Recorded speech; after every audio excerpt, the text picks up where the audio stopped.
Hi, thanks for coming to HashiTalks Build. I'd like to talk a little bit about the tutorial design process and communication and reflection to build better tutorials. My name is Rachel Sharp, and I'm an education engineer here at HashiCorp working on the Terraform product.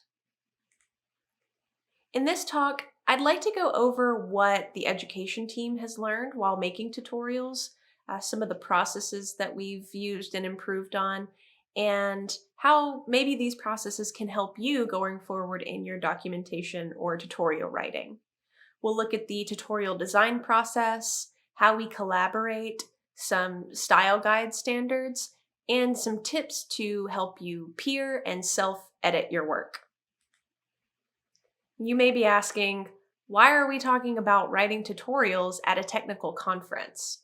Well, you build a lot of things and you learn a lot of things, and you'll be wanting to implement those things at your place of employment or in one of your projects. But this quote may come to mind whenever you think about writing your own documentation. If you can't explain it simply, you don't understand it well enough. If someone asks you to document a project that you've been working on, you may think of this quote and think, well, how can I condense all of this work simply? And how do I even know what simple is to my audience? And that's because simplicity is really hard. When you are a subject matter expert, when you have a lot of expert knowledge and you're tasked with documenting a feature or documenting something, it can be a little bit daunting to think about how to simplify and distill your knowledge for someone else. So hopefully this talk will help you face some of that complexity with systems to give you more simplicity in the process. If you have a repeatable process for capturing your features, addressing your audience, and then sharing knowledge across your team, you can create tutorials that make onboarding or educating your customers seem simple at any level of expertise. So the first part of this process will be the tutorial design process, and that's a few different steps here. In the tutorial design process, we have 4 main steps. The first is to find our topics. So when you're thinking of things to document or things you want to write about, where do you get those topics from? Does this come from an engineering team or a support knowledge base or from a project manager? Then you'll be working on building a design template. This template is a design doc where we capture all of the research that we've done, any of the other information from other teams, and then what is in and out of scope for the tutorial. You want to make sure you capture a really tightly scoped topic so that other context doesn't creep into your tutorial and make it longer and off point. Then you'll create a tutorial outline. This will give you a wireframe to start writing and filling in whenever you do start the tutorial writing process. And then throughout, you'll be reviewing your work with coworkers. So one question that you might ask when finding new topics is, what should you document? Well, depending on the needs of your team or your organization, you may have several different types of content that you want to highlight. First, the foundational content can be great for introductory users. These are your getting started guides, core concepts, and best practices. The Terraform education team started with content like this, and as the team grew, we saw the need to document new features and even intermediate and advanced features, and we're continuing to go down that path to get more advanced topics on Learn. So as your team grows and changes, you might want to document new features or more specific use case examples, and even teaching your users how to scale up in the use of your product. So in the tutorial design process, we create a template for our content, and this is the design document. So in the design document, you'll want to capture a few things. The first is the research that you've done on this topic. Why do we want to cover this? What are the high-level concepts? What benefit would it give us? Would we see more user engagement? Would we see more people using a particular feature? And then you'd want to include any additional documentation such as RFCs or PRDs from other team members. After you've done your research, it should be a little bit easier to narrow down who your audience is. So based on the topic, who would benefit from this tutorial? What is that person's job title? What environment are they working in? This environment is very important to think about because if it is an onboarding document, then that user has a little bit more time to spend going through a longer tutorial than someone who is only given 30 minutes on their lunch break to learn something new. So two very different audiences and two very different types of content that you would want to convey. And then their level of experience. So how much have they worked with a product or product like this before, and how comfortable are they with the core concepts associated with it? Then you'll want to start mapping out a scenario. So how will you convey this topic to a person? What is the specific task you want them to do? And what is the desired end state? So what will they have at the end of this tutorial to show that they've learned something?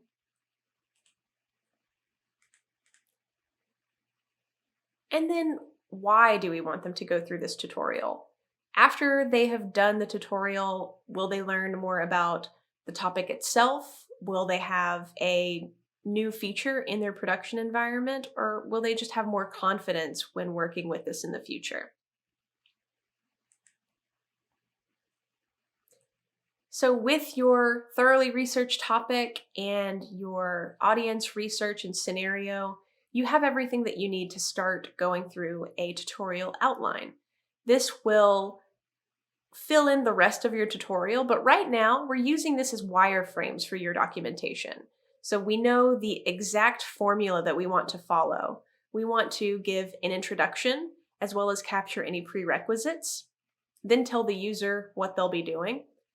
And then the bulk of the tutorial outline will be the scenario steps. So these are the action items that you need to capture in bullet points to make sure that those are all in order and all clearly explained to go to your main goal.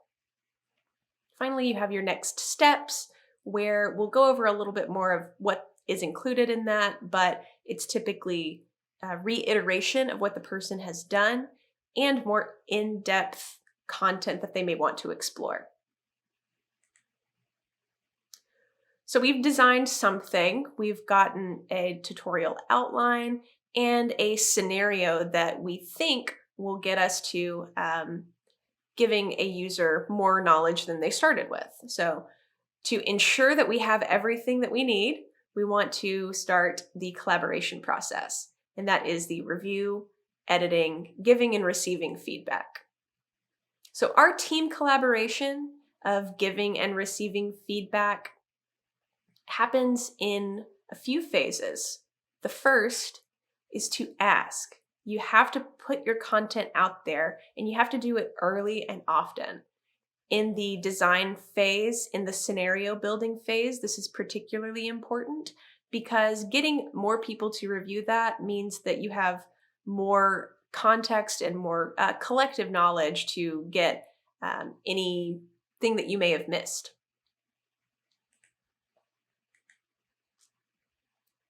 This is also important to clear up any questions that may be left unanswered in the design document. So one thing would be, how does this scenario tie into the larger topic? And with that feedback, you may want to include some information on how to tie your scenario back to the topic at hand.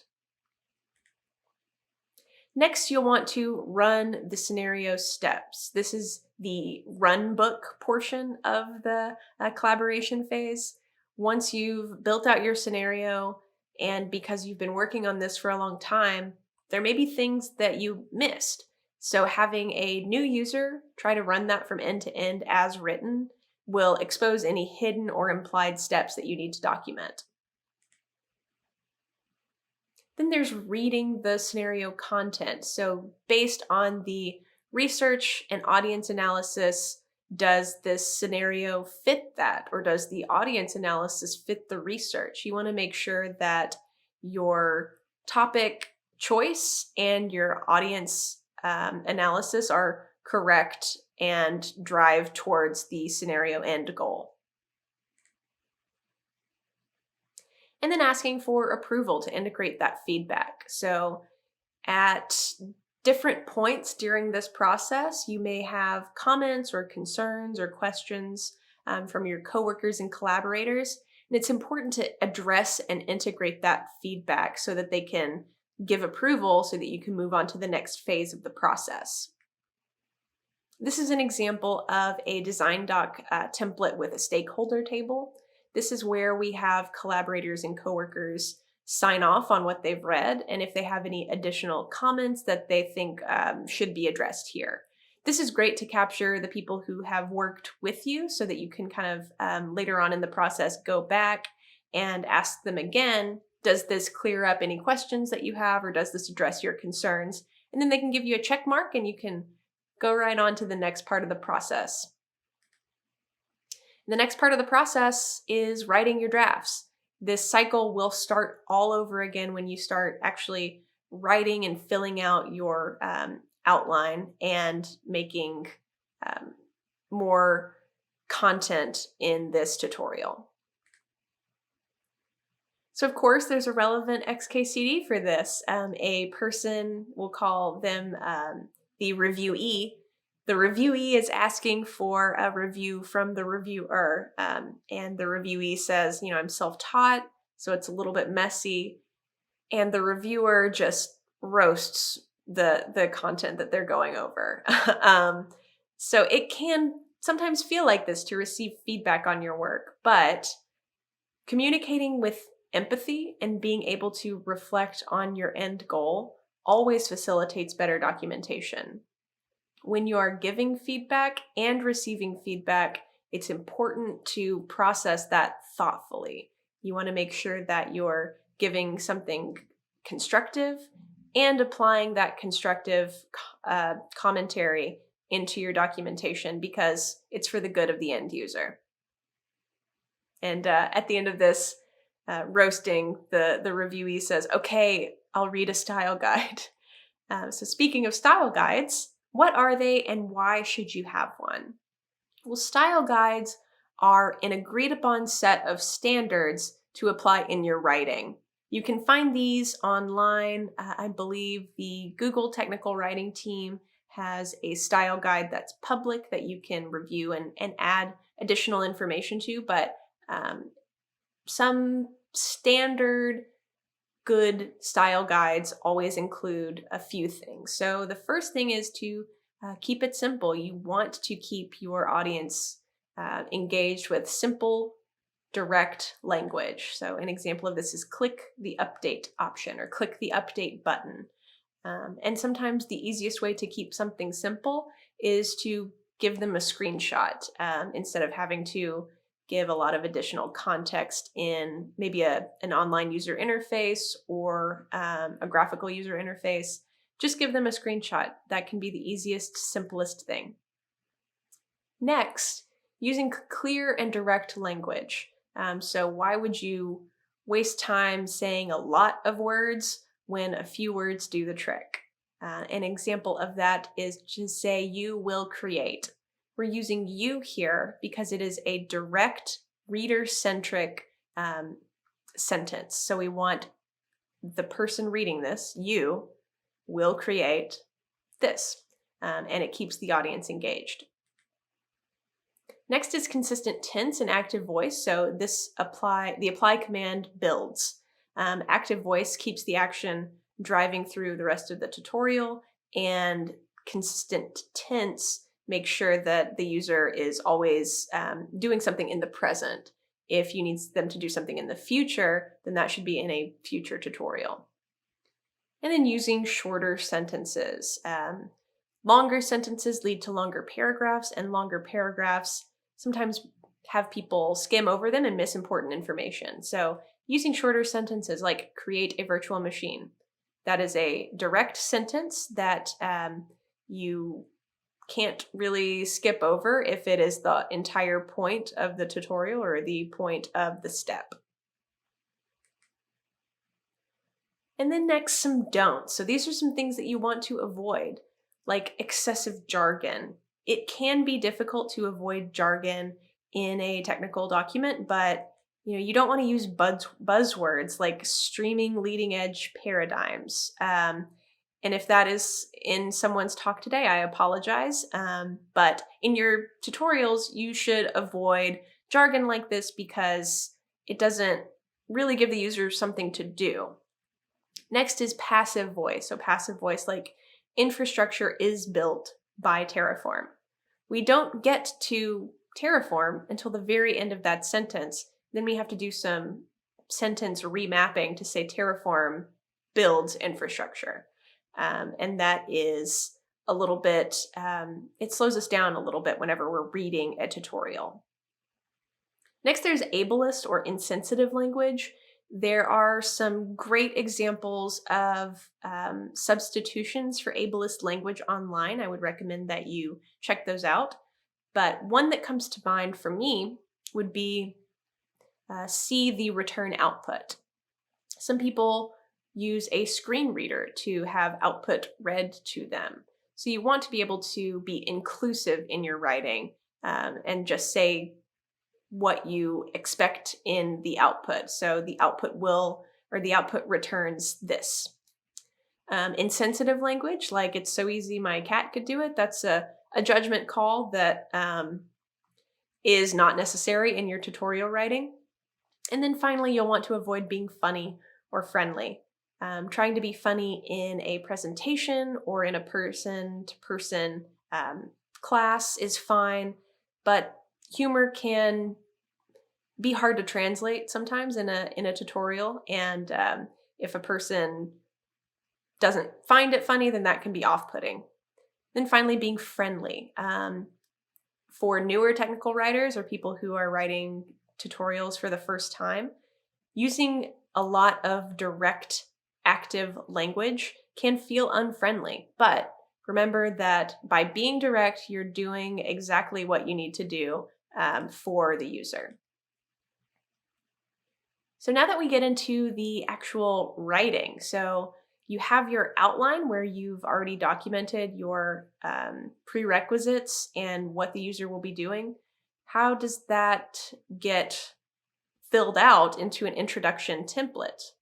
Well, we can do this by breaking it down into a few separate questions. So what is the topic? What will the user learn? And what do they need before starting? Here is an example of that introduction template filled out. That is a short beginning sentence to give additional context. And then the next sentence is exactly what the user will do throughout the rest of the tutorial. So that makes it easy for the user to see those first few sentences and know exactly what the topic is and what they'll be doing to illustrate that topic. Then we have our prerequisites. So we've filled these out in our tutorial outline as well. Here it might be best to capture these as not just tool prerequisites, but things that the user needs to have configured already or any additional information that they may need to know. One thing that I do like is that we've started pinning versions, or we've been pinning versions to tools that are essential to the tutorial process. There's nothing more frustrating than going through a tutorial and realizing halfway through that you're not using the correct version, and then you have to update things and go through the whole thing again. So it's best to document the version that this tutorial was tested on and let the user know that this is where you need to be to make this tutorial work. Now, the bulk of the tutorial will be these step-by-step instructions. These are the action items for each part of the process.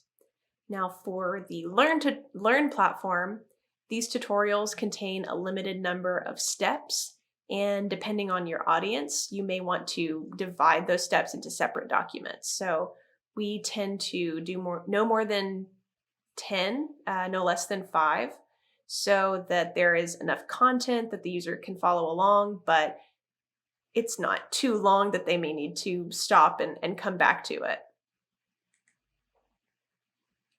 So the outline that you have has the scenario steps in order. To fill these out into full sentences and full action paragraphs, you can do these sequentially. So first, do this. Next, create this. Now that you have that, you can do this. So all of this is done in a step-by-step sequential order so that the user always knows what they just did and what they're going to do next. Here's an example of our step-by-step organization in the Learn platform. Each of the action items are captured as headers, so the user can easily navigate between one action item to the next, and each of these steps clearly states exactly what the user will do and how that builds to the final goal of the tutorial. Next are writing patterns for next steps. So you're going to repeat what the user just did or learned, and then give them additional reference material for the next level of this topic. Here's an example of this where we say, in this tutorial, you did this. And for more information about the Terraform Cloud API or Terraform State, here's some additional information. So although the tutorial touched on all 3 of these subjects, you didn't have to be an expert in all of them to do the tutorial. Now that this user has done the tutorial, they may want to use that knowledge and learn more about the Terraform Cloud API to do more advanced or more specific things now that they know how to do this thing. So in this final section, we'll look at some editing tips for when you're reviewing someone else's writing and how to review your own. So some things to keep in mind, there are 3 main questions that you want to ask yourself during the review process, and you may want to review something 3 times to capture all of these. So first, does it meet your goals? Remember what the topic, scenario, and goals are. If this doesn't illustrate the topic or distracts from the point, cut it. Don't be afraid to remove or revise to make sure that your topic is clearly illustrated. Does it flow? If you run the scenario as written and end up not getting the intended output, there's something that's not documented. That's why getting outside reviewers is so important. If you've been researching and building something and then you write this step-by-step document, try to reimagine yourself as a new user or someone new to this content. That way you'll see, does this actually flow as though you were a new user? And then finally, is it grammatically correct? This is where you can use built-in tools like spell check or other tools like Grammarly. There are some other language tools as well, but these can capture things that can be distracting to your audience. Also, for something more analog, just reread your text out loud from start to finish.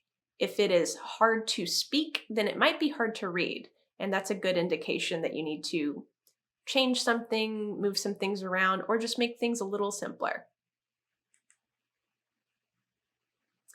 Now, even though this process might pause for releasing this documentation, you'll always keep taking feedback and want to continue to edit and update your documentation.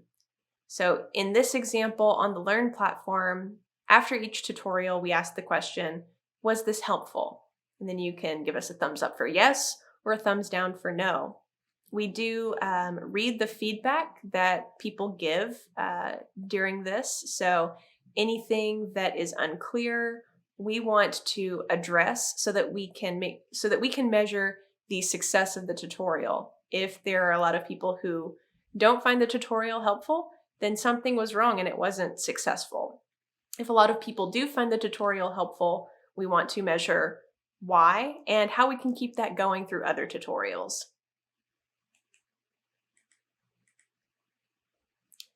So I'd like to end with a quote that's borrowed from Toni Morrison. If there is a book, or in our case, a tutorial, you want to read, but it hasn't been written yet, you must write it. The best way to learn is to practice. And the best way to practice in this case is to start writing and keep going. Thank you so much for attending HashiTalks Build. I'm so glad to be here with you and to continue learning through the rest of the day. Be sure to check out the Learn platform if you've liked what you've heard so far, and thanks for coming.